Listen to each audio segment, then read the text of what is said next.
মজা কি মজা কি মজা কেন কি তোমার না মজা। পেটে ব্যথা? আমি আজকে মানা করলাম, এজন্য এখন কি মজা? সাজ। জি বাবা। তুমি কেন আজকে স্কুল যাবা না? স্কুল যেতে ভালো লাগছে না, আজকে কালকে যাব।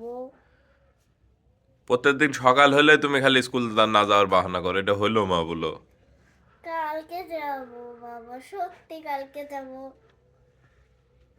কেন স্কুলে যাবা না কেন তাই শুনি আগে। স্কুলে যেতে ভালো লাগছে না, আমার পেটে ব্যথা করছে। এরকম পেটে ব্যথা আমারও ছোটবেলায় করতো। আমি যখন স্কুলে যাইতে চাইতাম না তখন আমি বলতাম আমার পেটে ব্যথা করছে, বমি বমি লাগছে। এখন তোমারও এই হয়েছে না? যাই হোক শোনো, পড়াশোনাটা কিন্তু ভালোভাবে মনোযোগ দিয়ে করতে হবে, ঠিক আছে আম্মু?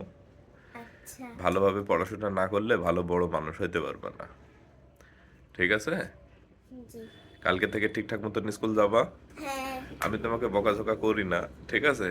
আমি চাই যে তুমি তোমার মতোই চলো, কিন্তু কথা হচ্ছে যে এটা মাথায় রাখতে হবে যে ভালোভাবে পড়াশোনা করতে হবে। তুমি যদি ভালোভাবে পড়াশোনা করতে পারো তাহলে অনেক দূর এগিয়ে যাবা, ঠিক আছে আম্মু? ঠিক আছে। আচ্ছা, আজকে তোমার ছুটি, ঠিক আছে? মজা কি মজা কি মজা কেন কি তোমার না মজা। পেটে ব্যথা? আমি আজকে মানা করলাম, এজন্য এখন কি মজা? এটা কি? যাও, হাই। কে খাবে? তুমি।